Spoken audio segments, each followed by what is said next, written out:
Olá, meus amigos, tudo bem com vocês? Eu espero que sim.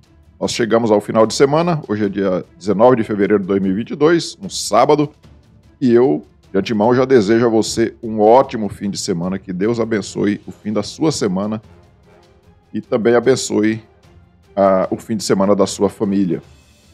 Meus amigos, vocês já devem ter percebido que num país, seja ele democrático ou não, são poucas pessoas que decidem o futuro deste país.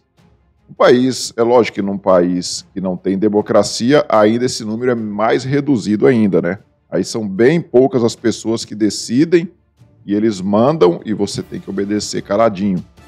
Num país democrático tem diferença, aumenta o número de pessoas que mandam, mas também, no caso do Brasil, principalmente hoje, nós temos visto que a coisa não está sendo assim muito, digamos, democrática.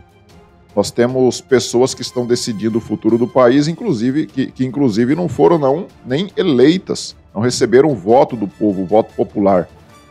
E na nossa Constituição ela diz que todo o poder emana do povo, que é exercido pelos seus representantes ou diretamente. Então, os nossos representantes são aqueles que a gente vota, que a gente elege, são os nossos prefeitos, nossos vereadores, nossos governadores, deputados estaduais, deputados federais, senadores, presidente da República, né? Estes são os nossos representantes legais previstos na Constituição Federal. Só que no Brasil nós temos visto muitas pessoas que estão mandando até mais do que estas pessoas que nos representariam, que foram eleitas por nós. É o caso, por exemplo, dos ministros do STF que têm tomado decisões interferindo, nos demais poderes. Eles estão interferindo no poder legislativo e principalmente no poder executivo.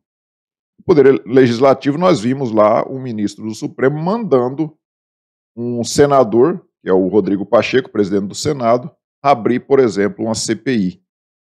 É discricionário do presidente do Senado, neste caso aí dessa CPI, que foi para o Senado, era discricionário do presidente do Senado decidir ou não abrir a CPI.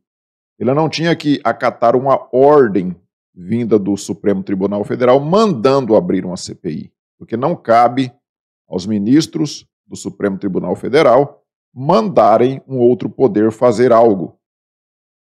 Na verdade, esses ministros do Supremo Tribunal Federal, às vezes, têm até legislado, porque tem coisas no Brasil que não existe lei. Por exemplo, crime de fake news. Isso não existe no nosso ordenamento jurídico. Não é previsto no nosso Código Penal um crime de fake news. Não existe, né? Existe ali crimes contra a honra, que é injúria, calúnia e difamação. Então, quando a pessoa se sente vítima de um crime como esse, se sente injuriado, caluniado, difamado, ele recorre ao judiciário e busca uma reparação jurídica, em relação a isso.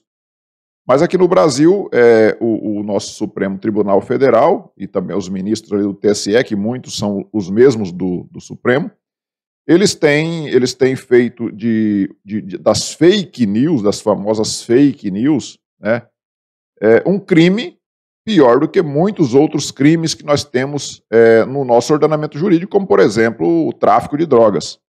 Nós vimos, antes do ministro Marco Aurélio Mello se aposentar, ele soltar o André do Rep. O André do Rep é um grande chefe de facção criminosa do tráfico, Ele foi solto, saiu pela porta da frente por ordem do Supremo Tribunal Federal, um ministro do Supremo Tribunal Federal. E nós vemos também aí pessoas que às vezes fazem críticas, gravam um vídeo fazendo crítica ao Supremo ou alguma outra autoridade, e essa pessoa é preso e fica preso, como é o caso do deputado federal Daniel Silveira. O cara tem, em tese ele teria, imunidade parlamentar, e por ele ter gravado um vídeo falando mal do Alexandre de Moraes, ele teve a sua prisão decretada. O Alexandre de Moraes criou a figura de mandado de prisão em flagrante. Uma coisa que não existe no direito. Mas, para perseguir pessoas que são alinhadas ao presidente Bolsonaro, que são apoiadores do presidente, eles passam por cima de tudo quanto é lei, inclusive da lei maior, que é a nossa Constituição Federal. Então nós temos, como eu disse para vocês, algumas pessoas que mandam nesse país, e dias atrás eu estava fazendo uma relação, assim, mais ou menos, das pessoas que, se saíssem fora do cenário político, o Brasil se tornaria um país maravilhoso. Como é o caso, por exemplo, desses ministros que eu falei para vocês, do Alexandre de Moraes, do Barroso, do Fachin, do Toffoli, do Gilmar Mendes, a própria Rosa Weber, às vezes dá as suas estocadinhas também, Carmen Lúcia. Nós temos também pessoas como o ex-presidiário Lula da Silva, que é um dos mentores de todo esse sistema. Temos o Zé Dirceu, que também é um ex-presidiário, que deveria estar cumprindo a sua pena e hoje ele está por trás dos bastidores ali, criando problemas. Nós temos a amante, a coxa, que é conhecida na lista de propinas da Odebrecht, a Gleisi Hoffmann. Temos o Drácula, Humberto Costa, conhecido por Drácula na lista de propinas da Odebrecht.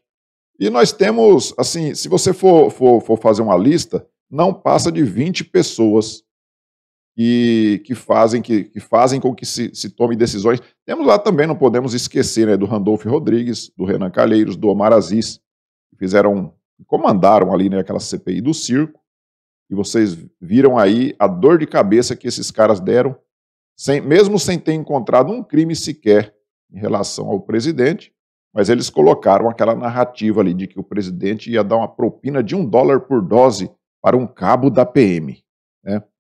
No caso, seriam 400 milhões de doses, seriam 400 milhões de dólares de propina para um cabo da PM. O presidente ia negociar com um cabo da PM esse tanto de propina. Mas isso eles fizeram essa narrativa, ajudados por outro braço do sistema, que é a grande mídia, que está desesperada por falta de verbas públicas, né, que o governo cortou a teta. Artistas também, né, que ficaram sem a Lei Rouanet. Então, o sistema inteiro ficou desesperado. E essas, mais ou menos, aí não passa disso, 20 pessoas que comandam todo esse sistema, se eles se afastassem, de alguma forma se afastassem da vida pública, o país seria um país maravilhoso, maravilhoso. Nós teríamos um futuro brilhante pela frente, porque, como o presidente sempre diz, né, o Brasil tem tudo. E olha o que o Brasil é, né? O Brasil tem tudo. Aqui tudo que você planta, você colhe. Aqui você não tem terremoto, você não tem nevasca, você não tem... temos alguns problemas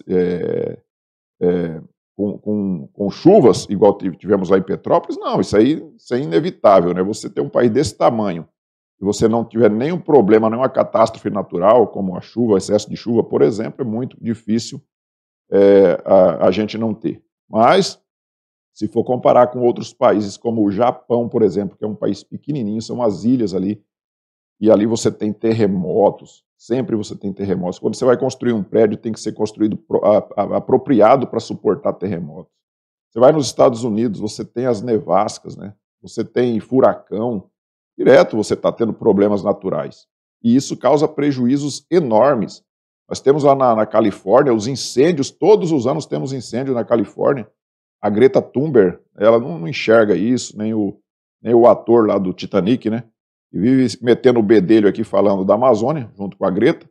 Isso aí eles não enxergam, né? Mas lá nos Estados Unidos, todos os anos tem queimadas também, que causam prejuízo. Queimam até casas, até mansões que tem ali na região já foram queimadas. E então, nós vemos isso, uma perseguição agora, depois que o presidente foi eleito, né? Porque antes também aqui ninguém se falava de queimadas no Pantanal. Eu moro aqui na região pantaneira. Aqui todos os anos, durante as secas, tem queimadas. Sempre teve.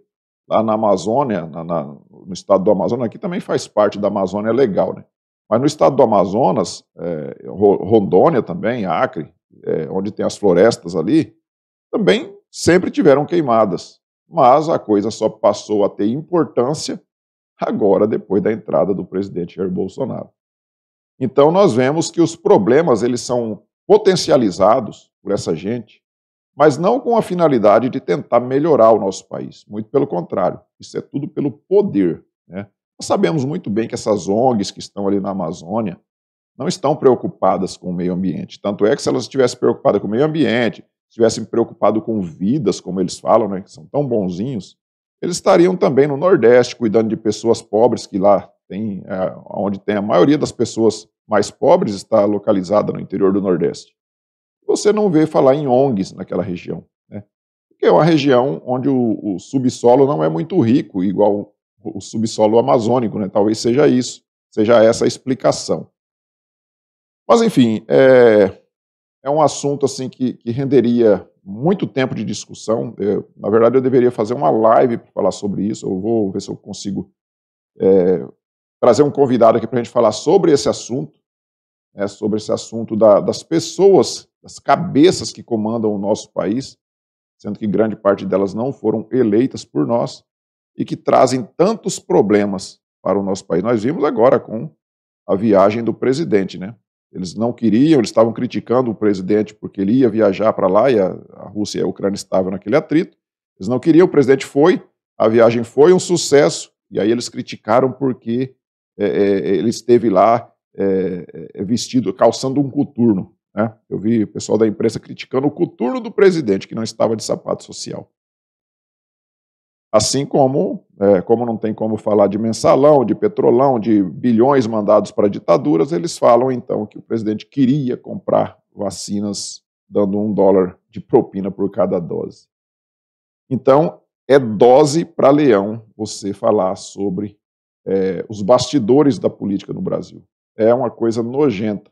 E isso é porque a gente tem conhecimento assim de informações não tão aprofundadas dos bastidores mesmo, né? Imagina o que acontece lá, o que o presidente deve passar.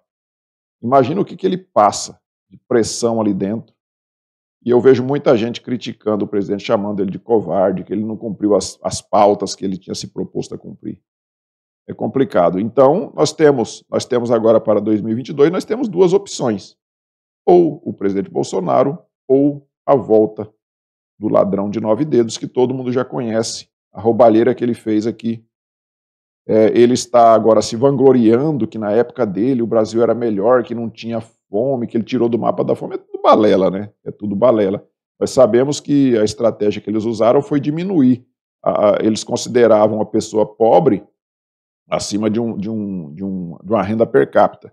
Aí eles baixaram essa renda per capita. Então, quem ganhava, por exemplo, acima de R$290 por mês, R$290 por mês, já não era considerado na linha de pobreza. Então fica muito fácil você fazer isso, né? Por exemplo, se o presidente pegasse agora, eu vou resolver o problema da pobreza. Quem ganha acima de R$50 não é mais pobre aqui no Brasil. Todo mundo deixava de ser pobre. E foi isso que o PT fez, né? Foi isso que o PT fez. E eles têm a cara de pau de ficar falando que eles resolveram o problema da fome, tiraram o Brasil do mapa da fome. Isso é uma falácia que a gente tem que deixar bem claro para as pessoas saberem o que está acontecendo.